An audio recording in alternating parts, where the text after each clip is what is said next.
Welcome to a special preview of Master English Conversation 2.0. To learn more about this powerful speaking success video course, click on the button at the top of this video. Enjoy! Well, all right, look at that. Look who I have here. I'm back in America for this month's masterclass video lesson, and I have none other than my father. Say hello. Say hello. No, say hello, hello. Hello, hello. Oh, goodness.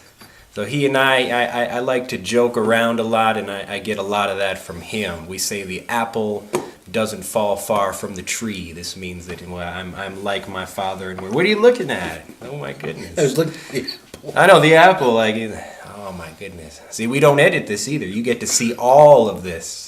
So his name is, you want to introduce yourself to everybody? My name is Richard Badger. Yeah, and so I'm Drew Badger, as you already know. And this month, because I'm here back for a vacation about family and reunion, we have a little bit of a reunion this month here in Oregon. So I get to see my dad. I haven't seen, how long has it been? Oh, it's been almost 2 years. Really? 2 years?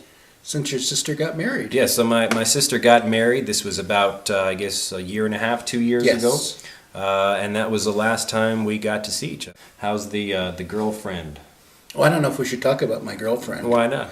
Well, that makes it kind of public. What do you mean? That's not a public thing?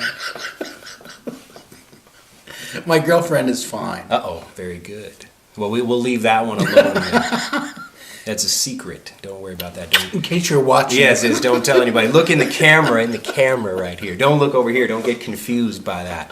So sometimes when I'm recording people, they get a little bit, they see themselves in the camera. So this video camera, we have a regular screen that you're looking at right here, but also there's a monitor on the side so you can look at yourself. Right now I'm looking at the monitor, and it looks a little bit confusing when you do that. But anyway, so you're doing a good job. How my head gets bigger as I get closer? Yes.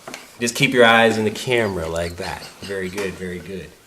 Well, what else are you working on back home? Anything? Can I talk about my job? Yes, you could talk about your job. You can tell me what you're working on. About how I'm familiar with Japan and sure. all these other countries? You can talk about all the other countries, sure. My job is to bring in about 70 students every year to the University of Chicago Law School. So he works as a dean at the law school.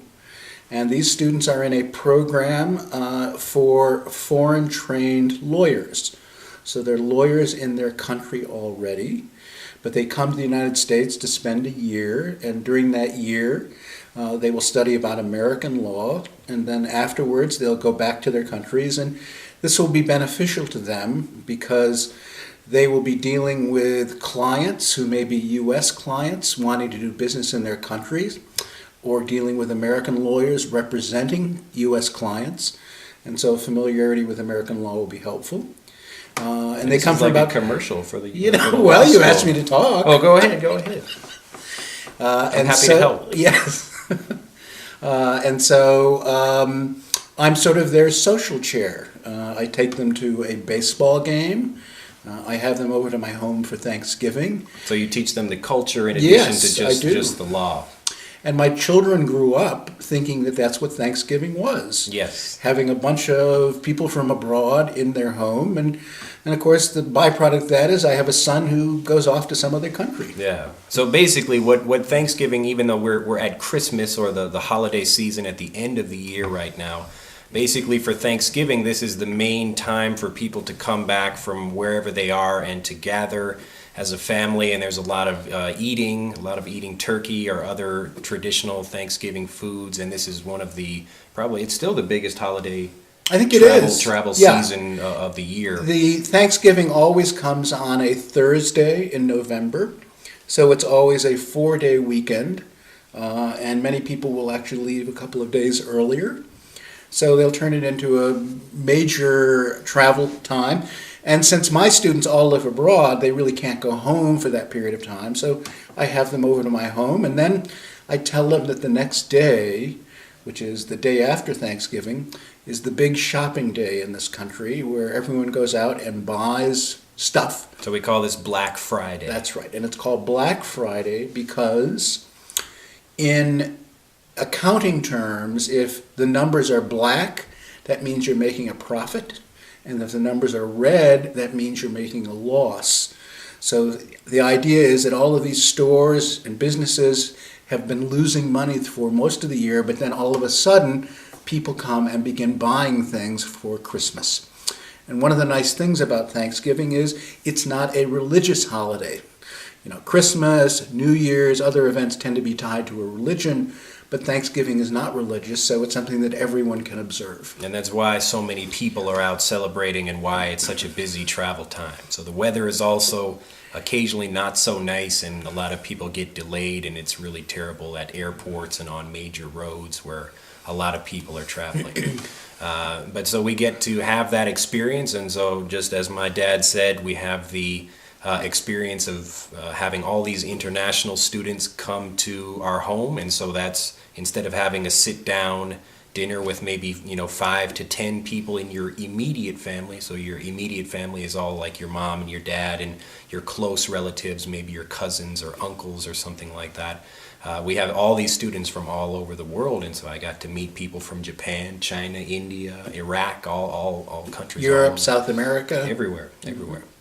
And we get lots of little things from people from all over the world. They bring little gifts. Things from their own country. And so, yeah, it was a nice little international experience. I wouldn't trade it for the world. I use that expression a lot. It means you would not want to give up that. I wouldn't trade it for the world. So I do. It's probably my favorite holiday. I think I like it more than a lot of people like Thanksgiving. And yeah, it's a nice time. But so right now you're out here visiting yes. in Oregon, and it's a beautiful. I'll show you guys the snow later. It's a beautiful day outside. My dad was too cold. He didn't want to sit outside and record this. He's a smart man. Yeah, only a fool would sit outside for 15 minutes when you can be in a warm place, right? We do, and we have. I'll show you also. We have a nice and you know what Christmas a fool tree. is, right? Yes, a fool. A fool, we'll write it down here for you, right down here. A fool is a person that, they do stupid things, kind of like I do on occasion. I can be foolish, but my dad is no fool. He's no fool. He's an okay guy. So we're enjoying our time in Bend. Anything you'd specifically like to do out here, or just should we tell them about what we didn't do? Yes, well, go ahead. You can tell them the story. So the weather is not so great. My dad will tell you the story right now of what we did. Well, in Bend, Oregon, which is a relatively small city, maybe it's like 80,000 people. Yeah. They have a tradition here. Lots and lots of what do they call local breweries? Yeah, it's called a brew pub. A brew pub. So you can explain what a brewery is. Yes, a brewery is where you brew beer. That's where beer is made. And most beer in this country is made by large companies in very large factories, basically, and then they ship it all around. But in recent years, there's been a growth of these brew pubs where people make their own beer in very small batches and then sell it to people in the sort of the city or the community. And these are called micro brews. Right, so micro meaning small, right. And so there's a couple of big, maybe you've heard of Budweiser, Coors, Miller. These are like the big three companies that make most of the beer in America, but then you have a whole bunch of these tiny companies, and some of them actually only make beer, and other companies they make beer, but they also have a place where you can go and eat. This is called a brew pub. And there are a lot of these in Bend. I think there are about 15 of them. And one of the things you can do is to rent a large, it's called a bicycle, but it really isn't a bicycle. It's like a contraption, like yes, a machine. A cart, sort of. And you can get a bunch of people, maybe 10 or 12 people, pedaling this bike and going from place to place and drinking beer. Now, because you have to be careful with all these people drinking beer, you hire a driver with the contraption. Well, he's more of like a steerer. Yes, but so they won't let us. Like they won't just let 12 people do it on their own. Yeah. Because that would be foolish. Yes, that would be foolish. Although if we did, we'd probably select one person to be the designated driver. Yes, this is a word for a person. If you go out drinking, maybe if you've been to America or even in your own country, we have very strict laws and for good reason. If you go out drinking, you can't have, maybe, let's say 5 people go out drinking and one of them is the designated driver. So to designate means to have a specific person that won't be drinking, or they drink, some non-alcoholic things so they can drive and their brain is okay. Right. So that person will sort of volunteer to do that or be selected to do that. But even here, they probably wouldn't want us to do it because, you're driving this contraption up and down these little hills in the town, and it probably takes some experience to do it. It's not like just riding a bicycle. It's a long thing with all the people on it pedaling, trying to move it forward, but it's probably difficult to drive. So we were supposed to do that today. Instead of shooting this video right now, we were going to shoot this later actually. But we had a little bit of snow last night and the roads are pretty icy. So we had to cancel our reservation. There was going to be maybe, I think, 10 of us. Yes, I think that's right. So 10 of us sit on this thing and we're all pedaling.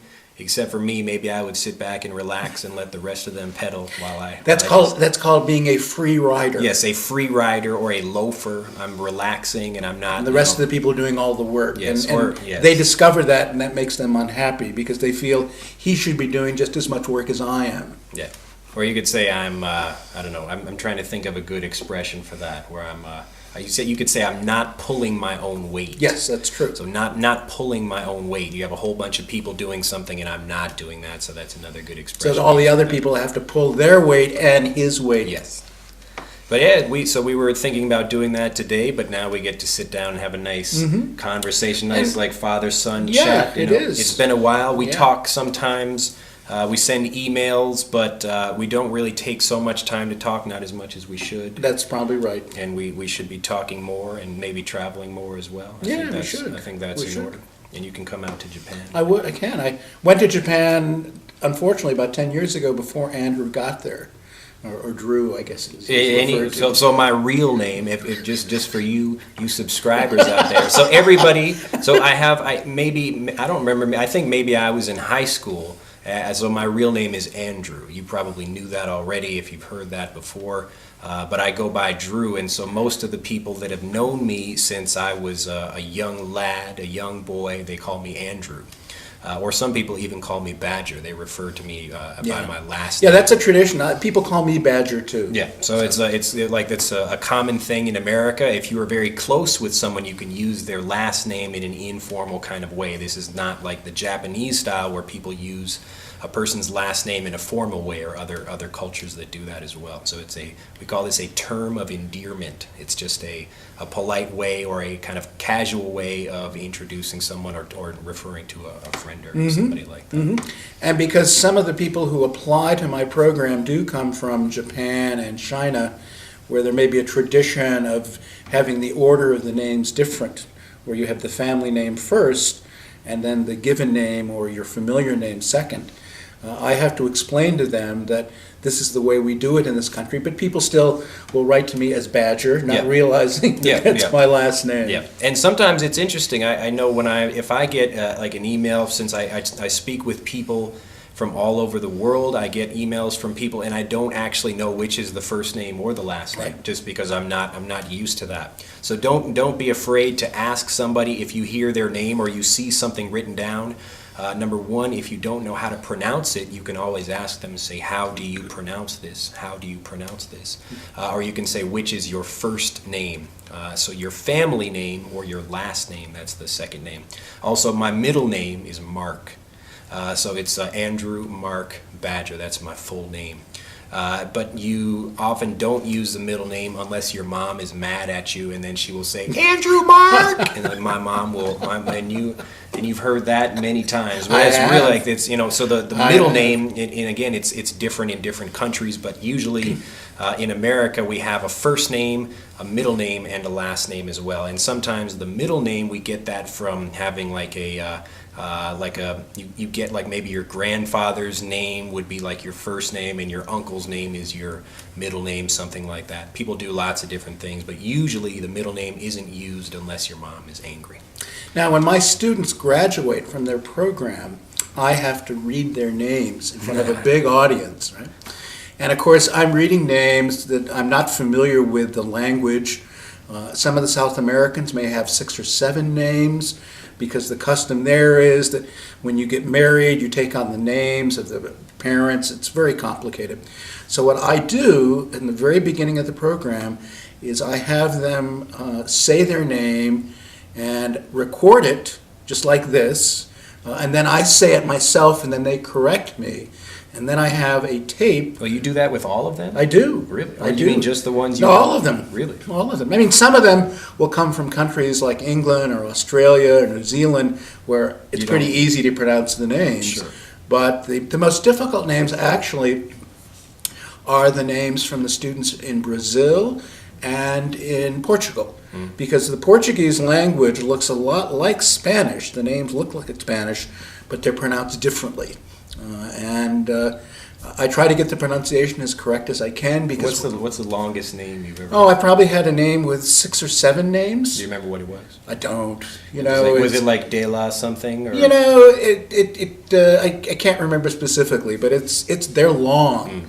In fact, we think that we should charge them by their name. We don't do that. The other alternative is to do what we used to do in this country. When immigrants would come into the country, we would assign them a name. It was done at Ellis Island, and we would say, oh, we can't pronounce your name. If you want to live here, we'll call you John Smith. Yeah. And then later on, people would, of course, change their names back, but many people would keep the name that they were given. And I would like to give my students the chance to pick a name, like a famous actor. Yeah, you know, like you could Tom be, Cruise. Yeah, you could be Tom Cruise, but again, they don't seem to like that idea. They want to have their own name. Sure, and, sure. It's been, well, they're not Yes, young, you know. that's I'm sure they, true. you know. And they want me to read their name, because oftentimes their parents will come here for their graduation, and you know, if I can't read that's their important, names, you know. it is, yeah. You want to hear my name? Yeah. You know, when I graduate? Yes, right. Yeah, I graduated. I remember when I was Yes, a graduate. and he hugged the guy giving out his diplomas. Yes, it was I actually hugged the president of my university, and he wasn't expecting No, it he either, wasn't. But we have a picture of it. Maybe I can find that. Yes, That's a great yes, picture. it's a great picture, and we all appreciated that, because it broke up a list of 300 people just going up and shaking hands, and I try to be different yes, for you. that's true. Yes. Well, anyway, it's been. I don't want to keep you too long from the actual vacation we. That's got going okay. on, but it's always This it's is the great. most we've talked in a long time. I know. It's so nice though to get out here and sit down, and I'll take the camera around and show you what I'm doing over here in this video. But we'll adjourn here, and then I'll be back in a little bit. As I said, we'll show you the Christmas tree, some of the beautiful surroundings, all of the lovely, the white Christmas we're experiencing over here, and we'll get into the special mission homework assignment for this month. But you can say bye-bye. Oh, goodbye. Bye-bye. Right.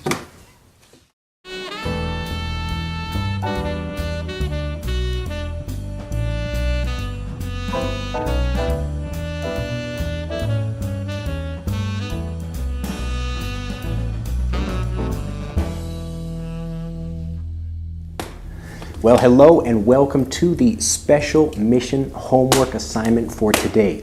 I hope you enjoyed this little set of me making a fire right quick. Basically, I took newspaper and then you saw me put some pine cones. These are the big things that hold the seeds for pine trees. And then I put some small pieces of wood. This is called kindling, so you can get the fire burning.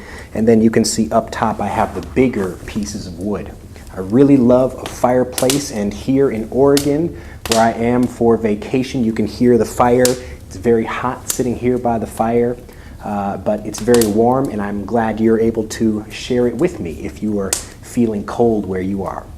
Well, I also hope you enjoyed the conversation I had with my dad this month. He's a funny guy. I get a lot of my humor and my English from him, so learning from him as I was growing up. But for this special mission homework assignment, what I wanted to talk about, because we're also talking about family, is where you learn English from. And one of the things, or I guess in two ways, when you think about learning English, the first thing is the kind of people that you spend time with and how old they are, and also the kind of English that you use depending on how you are or how old you are. So in my case, I am right now 32 years old, And so the English that I know, it comes from maybe movies that were in the 80s or in the 90s, and a lot of the things from when I was younger. And that's how I'm able to communicate with other people. Because for learning English, you don't just learn the grammar. These are the rules of the language. The real language is the words and the things from movies and TV and radio that you learn, and these are the things that connect you with the other people in your generation. So for the people you spend time with, maybe you are 40 years old, maybe you are 50 years old, maybe you are 25, but you have to think about not only your own generation, so you can learn all of the things that you talk with other people that are also the same age as you, but if you live in a different country and you don't have the chance to speak English with other people that are your age, you can also spend time talking with people that are a different age than you. And the way to do that is, if you already understand the rules of the language, this is the grammar, then you have to start focusing on the culture. And learning the culture is the most important part, because learning the rules is not really so tricky. It's learning the culture. So you are starting English not as a native speaker, you are starting with your own culture. You've got, maybe you speak Italian or French or German or Arabic, whatever your language is, but you know all of the references in your culture from your generation. So all of the people you grew up with, it's the same situation as it is for me. So now you have to do a little bit of extra work to go back and start speaking with the other people, not only in your generation, but also other generations. But I recommend you begin with people, maybe let's say you take care of little children. Then you would watch the TV shows or listen to the music that that generation of people listens to. So just like me,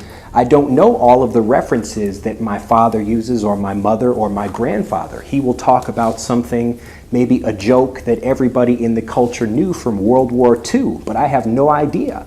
And it doesn't mean I don't understand English, it just means I don't understand the culture from that period. So the more cultural references you understand, the better you will get at being able to have conversations with people at these different levels. So begin with the people that you spend the most time with. If you are teaching at a university, or you have you're an adult and you go to dinner parties with people, whatever that thing is, study the music and movies that they would have known from younger generations, because this is usually what people use their English from. So again, I'm 32 years old, and the English I use, I make jokes and talk with people. It's about English from maybe 20 years ago. So it's not the language we're speaking right now. We're using phrases from movies and TV, and we're bringing them back into the conversation. And what we do when we speak is we're kind of having like a code conversation. So we're using the same language, but we're understanding each other, and this comes from having seen the same movie or the same TV show. So we bond in this way, we come together. So when you have to think about speaking English, don't worry so much about trying to get maybe the grammar correctly. It's more about kind of joining the club of your generation. So if you are 50 years old, go back and maybe you can Google online. So this is what I'd like you to do for the special mission homework assignment. Whatever your birthday is, go back. So in my case, again, I'm 32 years old. I look on to Google what movies were made in the 80s, or the most popular movies in 1983, or whatever the year is. But we usually work in decades. So a decade is a group of 10 years. So you've got the 80s, 90s, 2000s, that kind of thing. And you can use that information to begin mastering the culture of your generation, so whatever your age group is, but also the culture of the people that you spend a lot of time with. So maybe me, I spend time with a lot of children, maybe you don't. But whatever that is, if you want to understand the people that you're speaking with, it's not really the grammar or the English that you're using, it's the cultural ideas that you understand. And the more deeply you go into the culture of a language, that's really where you begin to connect with people. And maybe you've had this happen to you before. You were speaking with someone and they say, "Oh my goodness, I had no idea you knew that." And what you're doing is connecting with them in a real human way, not just using the language, but actually connecting with them by kind of joining their club and showing that you share something like that, sharing more than just the grammar or something of a language. Well, for this month, go out and really try to find, again, these two things. One is think about your own generation. So go back, think about when you were born, and then start moving up from there. So maybe if you're born in 1980, then start with the 80s, then the 90s, and watch some really popular movies from that time. Look at the most popular music. You can go to billboard.com and you can get lots of information about music from there as well. But plenty of other websites, especially YouTube. But look for the most popular cultural ideas from particular generations. Also, commercials, TV commercials are very popular, and that's a very common way that people, two people are both watching the same commercial and they can laugh and joke about it. But these kinds of ideas are the things that you should really be studying. So for this month, this is just a fun assignment. Take as much time as you want to, and you should continue doing this as you become a better speaker of English. But the more you practice and the more you go into the culture and not worry about the grammar so much. Begin with the movies and the books and the ideas, all of these things, and start doing some research online to think about your own generation. And then also think about the generation of the people you spend a lot of time talking with. So whoever that is for you, it can be maybe the same age, or it could be with people younger or people older than you. It just depends on what you're interested in and what you like to study and talk about. Well, I hope it's been an interesting talk. I'm sitting by this nice warm fire. Whew, it's a little too hot, actually. But it's been a fantastic month, and I'm really happy that I got to finish another great year of Master English Conversation, and that we're starting a brand new year in 2013 with this January lesson. So I will leave you with a few shots of just the lovely surroundings over here. I'll show you the Christmas tree. You've got the lovely fire right here. And go out and start getting into the culture. Forget the language. Forget that you're an English learner. You're just a person who can speak English, and you just need to learn more cultural references. That's really it. Have an excellent day, and I'll leave you with a few shots, a few scenes of the lovely nature and the natural surroundings that we have here in Oregon. Bye-bye.